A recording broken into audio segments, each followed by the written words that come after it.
When you hear the name Edgar Allan Poe, a few things probably pop into your head, right? Ravens, maybe a creeping dread, telltale hearts.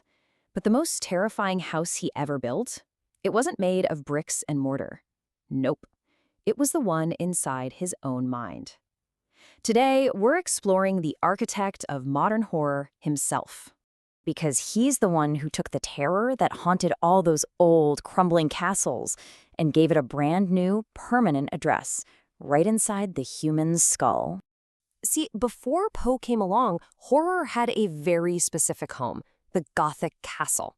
So to really get what a game changer he was, we have to step back into that crumbling world and see the blueprint for fear that he was about to completely tear apart. It all really kicked off in the late 1700s with books like The Castle of Otranto. And the whole point was to give readers this delicious kind of terror, you know? The idea was to plunge them into these mysterious, ancient settings that felt like they were alive and breathing down your neck. And the recipe was pretty consistent. You had your crumbling castles, hidden passageways, characters just overwhelmed by wild emotions, and a heaping dose of the supernatural. The key thing to remember, though, is that the horror was always out there. It was a ghost in the hall, a monster in the crypt. It was something you could, at least in theory, run from. And this is the question Poe is about to ask. And his answer? Well, it's going to change horror forever. Okay, so this is where Poe completely changes the game. He basically takes the keys to that old Gothic castle, but not to wander the hallways. No, he uses them to unlock the dark, hidden, dusty rooms of the human mind. He becomes the architect of psychological terror. This slide just lays out the shift so perfectly. Traditional Gothic, all about external threats, ghosts and ghouls and ancient castles. But Poe? He dragged horror kicking and screaming into the modern world. The source of fear wasn't some supernatural curse anymore. It was your own fracturing sanity. The haunted house wasn't in some remote, spooky countryside. It was your own cramped city apartment, which makes the terror feel so much more immediate and impossible to escape. And that was his absolute genius. He made the familiar world terrifying. The dread didn't come from an ancient family curse. It came from the everyday poisons of guilt, obsession, and paranoia. The monster wasn't under your bed. The monster was in your head. He was like a cartographer of the mind, mapping out these totally uncharted territories of the psyche and showing us what happens when it all starts to unravel. His real gift was making us afraid not of some monster, but of ourselves. But here's the thing. Poe wasn't just a master of creating a creepy mood. He was a literary engineer. He didn't just stumble into terror. He designed it, piece by piece, with this chilling precision. To really get his method, you gotta understand the world he was living in. The literary marketplace in the 19th century was just exploding. You have cheaper printing, more magazines, and suddenly the short story is king. And Poe was right in the thick of it all, not just as a writer, but as an editor. He saw this as a chance to engineer the perfect story. And this led him to develop his big theory, the unity of effect.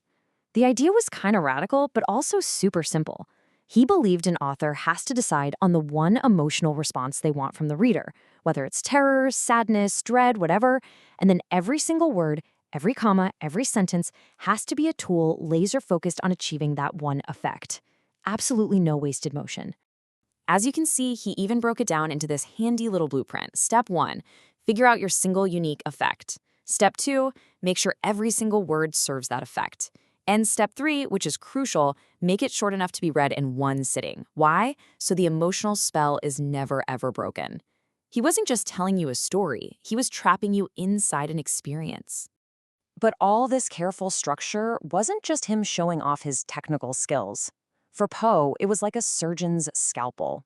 This intense focus was the only way he could cut through the surface of life and reveal something raw, something true about who we are in our darkest moments.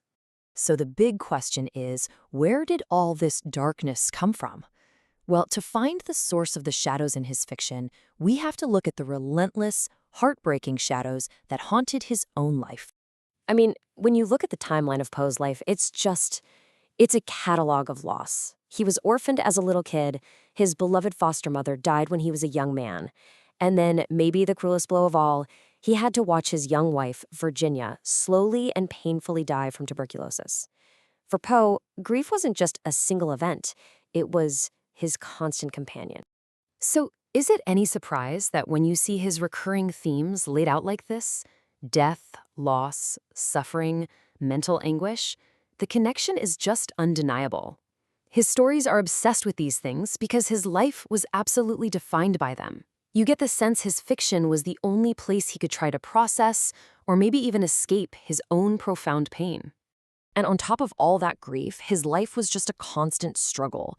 He was always plagued by poverty, always fighting for every dollar, and he was battling his own serious mental health issues. His entire life was lived right on the brink, and that feeling, that constant terrifying instability became the very engine of his fiction. And so we come to the final chapter. But with Poe, the story is never really over, is it? There's always another shadow in the corner, another question left hanging in the air.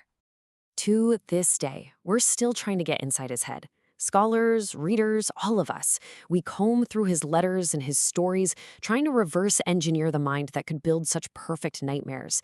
We're just desperate to understand where all that dark genius came from.